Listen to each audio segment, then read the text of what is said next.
کوئی شکر کی پٹی بھی باندھ نہیں تھا. حضرت ایوب 18 سال بیمار رہے. زوجہ کہنے لگی دعا کر لو تو آپ فرمانے لگے بی بی سے کہ صحت کتنی دیر رہی؟ اس نے کہا 60 سال. تو آپ فرمانے لگے ذرا بیماری کو بھی 60 سال گزر لینے دو پھر دعا بھی کر لیں. یہ دعا کی اللہ، یہ لفظ کہے اللہ نے صحت دے دی، تندرستی آ گئی. ایک دن گھر میں بیٹھے بیٹھے زوجہ کہنے لگی کہ ایوب یہ بتاؤ دکھ اچھے کہ سکھ؟ آپ فرمانے لگے سارے دن ہی اللہ کے ہیں پر دکھ بڑے اچھے تھے. مجھ سے پوچھو تو دکھ بڑے اچھے تھے. کہا کس طرح؟ تو حضرت ایوب فرمانے لگے جب میں بیمار تھا تو 24 گھنٹے میں ایک دفعہ میرا رب میرا حال پوچھا کرتا تھا. ایک دفعہ میرا اللہ پوچھتا تھا ایوب تیرا حال کیا ہے؟ فرماتے ہیں 12 گھنٹے تو لذت ہی رہتی تھی کہ میرے رب نے میرا حال پوچھ لیا ہے، اور اگلے 12 گھنٹے میں انتظار کرتا تھا مالک حال دوبارہ کب پوچھے گا. فرمانے لگے اب صحت تو ہو گئی ہے پر اب میرا رب میرا حال تو نہیں نہ پوچھتا. بھائی مشکلات جو ہوتی ہیں وہ تو تجھے سجا دیتی ہیں، سوار دیتی ہیں. تجھے یاد آتا ہے کوئی اپنا، جب تجھے درد ہوتی ہے نا، تکلیف ہوتی ہے، پھر تیرا دل کرتا ہے کوئی کندھا ملے جہاں میں سر رکھ کے رہوں. پھر اسی لیے تو کسی درویش سے کسی نے پوچھا تھا اپنا کون ہوتا ہے؟ تو کہا جو تجھے دکھ کے وقت یاد آئے وہ تیرا اپنا ہے. جو تجھے عین آزمائش کے وقت یاد آئے اور تجھے اس کا نمبر فوراً تیرے موبائل پہ چلنے لگے وہ تیرا اپنا سجن ہے جس کو تو دکھ کے وقت یاد کرے.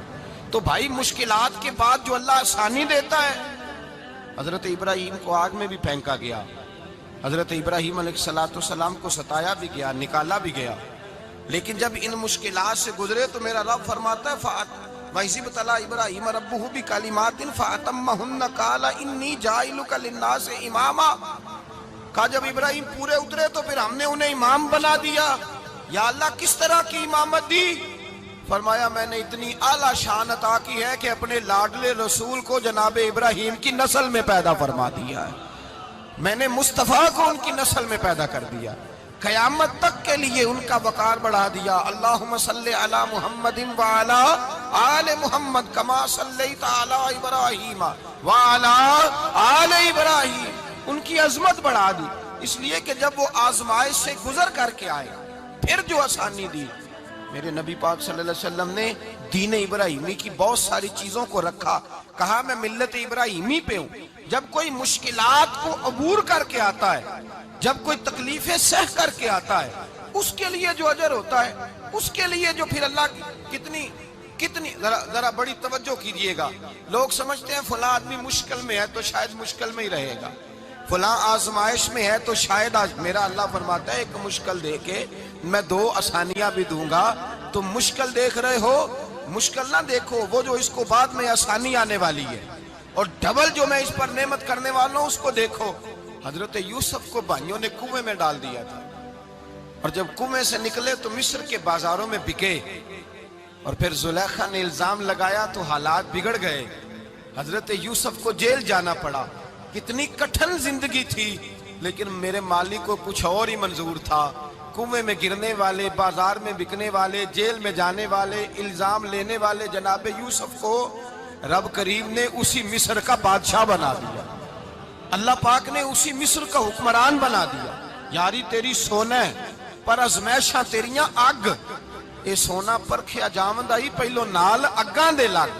اس کے لیے تھوڑا سا جتن کرنا پڑتا، تھوڑے کٹھن حالات سے گزرنا پڑتا، تھوڑی آزمائشوں کا روپ دیکھنا پڑتا. ہم چاہتے ہیں کہ ہمیں چھیڑے کوئی نہ کوئی تکلیف نہ آئے، کوئی آزمائش. یہ ہو نہیں سکتا میرے بھائی. نامی کوئی بغیر مشقت نہیں ہوا. 100 بار جب عقیق کٹا تب جا کر نگی ہوا. ہم چاہتے ہیں کہ ہمیں کچھ بھی دقت نہ آئے، مشکلات نہ آئے. اور مشکلات تو انسان کو سنوارتی ہیں بھائی، وہ تو نکھارتی ہیں. کبھی پوچھا کرو جا کر کے کسی گندم کے دانے سے کہ تو کہاں سے ہو کے آیا ہے، کہاں سے نکل کے آیا ہے، تو وہ بتلائے گا کہ بڑے مشکل مراحل سے گزرا ہوں اور پھر اللہ نے مجھے طاقت دی ہے کہ میں انسان کے وجود کا حصہ بناؤں. تو بھائی کٹھن مراحل، آزمائشیں، تکلیفیں یہ انسان کو بڑا انسان بنا دیتی ہیں. یہ اس کے لیے ترقیوں کا پیش خیمہ ہوتی ہیں. ہمارے جوان پریشان ہو جاتے ہیں. عورتیں خاص کر کے اس بات پہ توجہ کریں، وہ بڑی جلدی غم لے جاتی ہیں. وہ کہتی ہیں جانے میرا کچھ ہوگا ہی نہیں، جانے میرا کچھ ہو ہی نہیں سکتا. میرے بھائی درجنوں اور بیسیوں لوگ ایسے ہیں جن کی اولادیں نہیں تھی لیکن نام ان کا ان سے بھی زیادہ ہے جو بڑے بڑے صاحب اولاد. حضرت خواجہ معین الدین اجمیری کو جانتے ہیں آپ لوگ؟ نہیں، جو جانتے ہیں وہ بولے جانتے ہیں جی؟ لو جی، کافی سارے جانتے ہیں، تھوڑے جی رہ گئے نا بڑے جانتے ہیں نا خواجہ صاحب کو؟ ان کے کسی بیٹے کو جانتے ہوں؟ نہیں جانتے، نہیں جانتے، نہیں جانتے آپ ان کے بیٹے کو۔ حضرت خواجہ معین الدین اجمیری رحمت اللہ تعالیٰ علیہ کے بیٹے کو نہیں جانتے، لیکن ویسے آپ ہندوستان میں کسی آدمی کو چھیڑ کے دیکھیں، وہ کہے گا میں خواجہ صاحب کا روحانی بیٹا ہوں، میں اولاد۔ حضرت غوث اعظم رضی اللہ تعالیٰ عنہ کی اولاد کو کم لوگ جانتے ہیں، لیکن آپ ویسے کسی کو پوچھ کے دیکھیں 11ویں والا پیر کون ہوتا ہے، ہر آدمی ہاتھ اٹھا کے بتائے گا خدا کے فضل سے ہم پر ہے سایہ غوث اعظم کا، ہمیں دونوں جہاں میں ہے سہارا غوث اعظم۔ لوگ جھوم کے بتلائیں میرے بھائی، یہاں لوگ پریشان ہو جاتے ہیں کہ اولاد ہوگی تو یہ ہوگا، فلاں ہوگا تو یہ ہوگا۔ بھائی ایسی کوئی بات نہیں، میرے پاس پیسے ہوتے تو میرا ابا بیماری سے فوت نہ ہوتا۔ جو مالدار ہوتے ہیں تو کیا وہ بچ جاتے ہیں؟ حضرت اسرائیل انہیں چھوڑ جاتے ہیں؟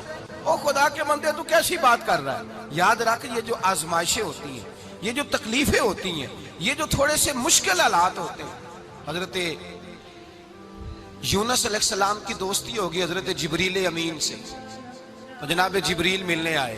حضرت یونس علیہ السلام فرمانے لگے جبریل میرا دل کرتا ہے مجھے اس بندے کی ملاقات کرا جو اللہ کا سب سے زیادہ عبادت گزار بندہ ہے۔ حضرت جبریل امین لے گئے دور دور فلسطین کے علاقے میں، اور لے جا کر ایک بندے سے ملاقات کرائی جس کی دونوں آنکھیں بھی کوئی نہیں تھی، دونوں بازو بھی کوئی نہیں تھی، دونوں پیر بھی کوئی نہیں تھی، اور اس بندے کی زبان پر لفظ بڑا کیا جاری تھے، یا اللہ تیرا شکر ہے، یا اللہ تیرا، بول کے کہیے یا اللہ تیرا، اے اللہ تیرا شکر ہے۔ شکر شکر کر رہا تھا۔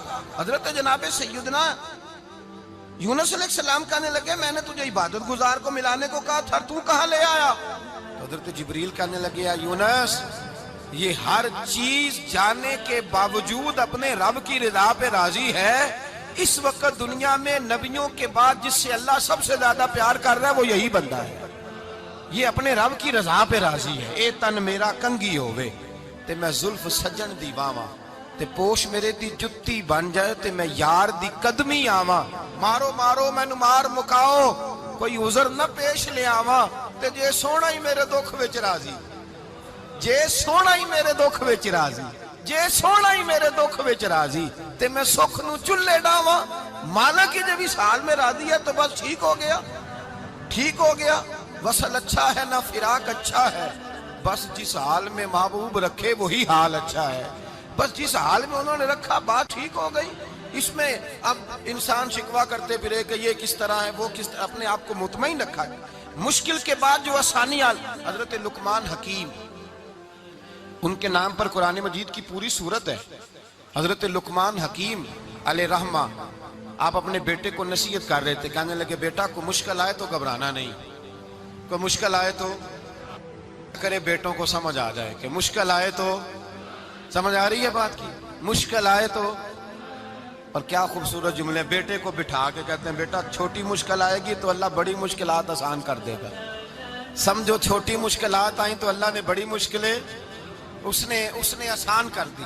اور آپ کو بتاؤں اصل انسان ہوتا ہی وہ ہے جو مشکلوں میں جینے کا ڈھب سیکھ جاتا ہے، وہ بن جاتا ہے جو کرب کے حالات میں جینے کا سلیقہ سیکھ جائے۔